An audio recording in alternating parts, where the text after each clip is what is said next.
Slang. You know, when we came to America, they took over the black woman. The black woman run to the judges. They run to the cops. They run to the doctors, the ministers, the nurses, the teenagers out there. Here comes the judge. Here comes the judge. Here comes the judge. Here comes the judge. Here comes the judge. Here comes the judge. Here comes the judge. Here comes the judge. Here comes the judge. Here comes the judge. Here comes the judge. Here comes the judge. The lady justice in America is supposed to be blind, but I assure you, she is not. She sees all, and she's a liar and a cheat. I think our criminal justice system is working as intended. It is only broken to the extent that our society is broken. If your intention is to, jail massive numbers of people, if you believe that prison is an effective means of dealing with the myriad social needs of the African American community, then it's pretty effective. The whole point of this new show is to reestablish order in Israel to a certain extent, because you won't get a fair shake in any of these courtrooms. On Judges of Yasharallah, we will judge you according to the knowledge and wisdom of the Bible. In fact, there's a long history in this country of dealing with problems in the African American community through criminal justice system, criminalizing social problems in a way that we don't do in other communities. For instance, if you looked at the research, you would find that somewhere around 60 to 70% of the people in prisons and in jails are suffering some sort of mental health problem. The racial composition of the prison population in the United States is very different from the population at large.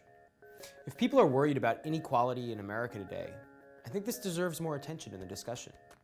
Racial inequality in the criminal justice system gets ignored because it doesn't affect most people. Upwards of 50%, go in there dealing with some sort of chemical dependency.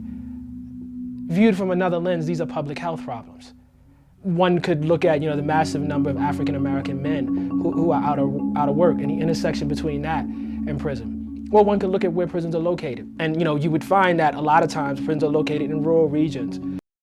Do you guys think this is a coincidence here? We are preyed upon from the cradle to the grave, literally. In 2010, over 1.6 million people were in state and federal prisons within the United States. So 497 out of every 100,000 Americans were in jail, about half of 1%. Less than 1%. That doesn't seem very large, but when you separate that population by race, you recognize that the personal effects of the criminal justice system are very unequally shared throughout our society. Whites make up 64% of the total population, but only 31% of the incarcerated population. Blacks represent 14% of society, but 36% of the prison population. Hispanics are 16% of America, but 24% of the American prison population.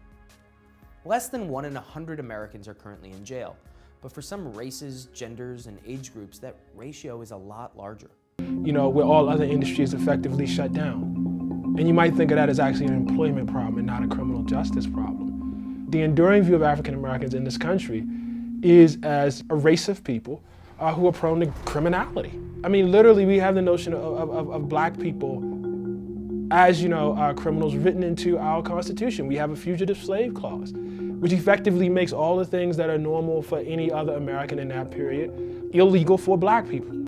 This is why a lot of us run around and actually believe that this Constitution is made for us.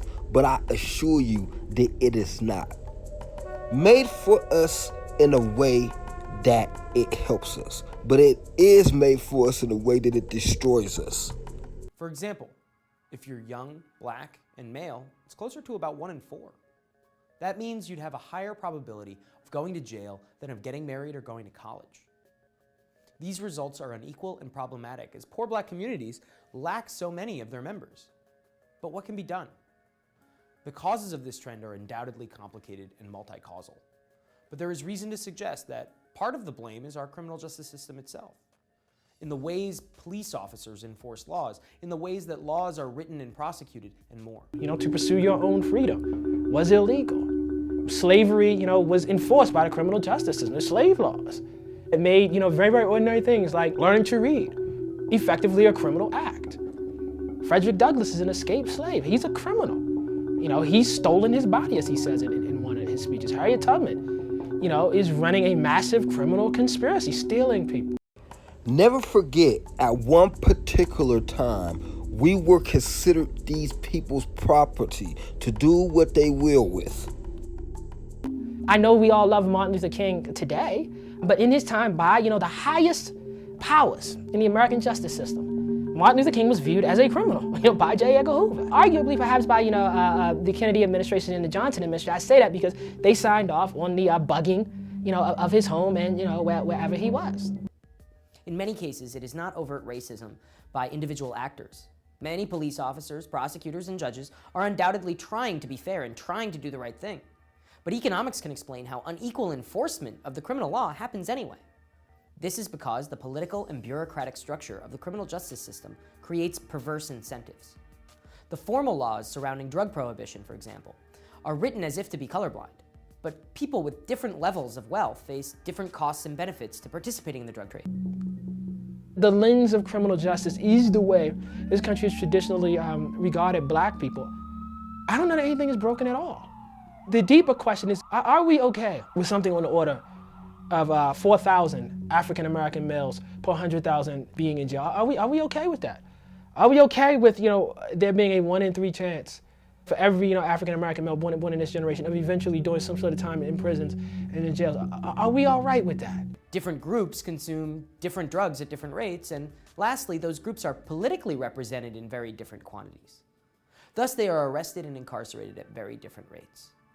How could minority groups hope to use the political process to fix inequality when they are systematically over-incarcerated and disenfranchised?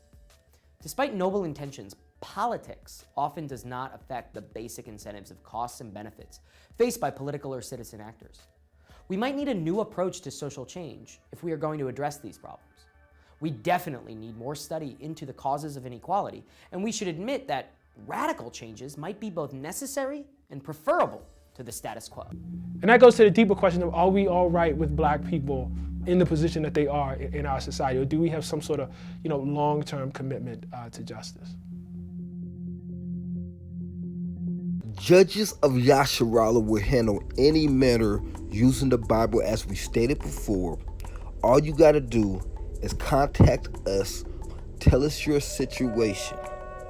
Whether it be personal problems, whether it be marital problems, whether it'll be a problem a brother may have with another brother or a sister may have with another sister. Contact us and come on the show.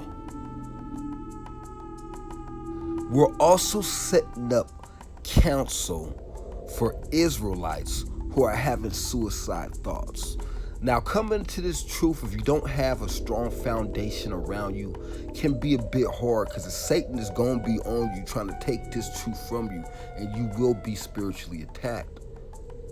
Once you become in this truth, you become isolated to a degree. And we will try to curve some of that. We'll try to help you through the scriptures and the overall spirit of this truth. So this is a real personal thing. So again, contact me by email and I will show you how. Get on the hotline. Now, to be a part of the jury, you have to fill out an application. And it is more of an interview than an application. We call it a video application where you ask a series of questions about the Bible and about your understanding. And that alone will determine if you'll be a part of the jury. Because the jury as a whole counts as a vote in Judges of Yasharallah.